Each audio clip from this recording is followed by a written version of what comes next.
புதிய மாதத்தை காணும்படியாய் கர்த்தர் உதவி செய்திருக்கிறார். நம்முடைய வாழ்க்கையிலே கர்த்தர் செய்த நன்மைகள் ஏராளம்.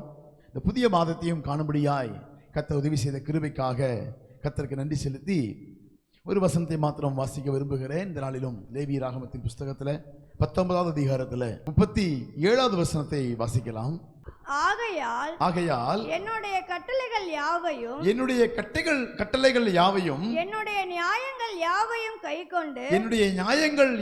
கைக்கொண்டு அவைகளின்படி நடக்க கடவீர்கள். நான் கர்த்தர் என்று சொல் என்றார். அல்லேலூயா.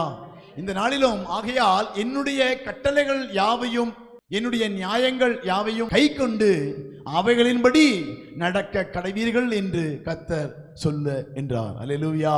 இந்த நாளிலும் கர்த்தர் சொல்லுகிற காரியம், நம்ம எப்ப கர்த்தர் நம்மை உயர்த்த முடியும், கர்த்தர் எப்படி பாதுகாக்க முடியும், எப்படி நம்மை பராமரிக்க முடியும் என்று சொன்னா, இன்னைக்கு ஆண்டவர் சொல்ற காரியம் என்னன்னா, என்னுடைய கட்டளைகள் யாவையும் என்னுடைய நியாயங்கள் யாவையும் கைக்கொண்டு அவைகளின்படி நடக்க கடவீர்கள். நான் கர்த்தர் என்று சொல் என்றார். அல்லேலூயா. நாம யாரை நம்பி இருக்கிறோம்?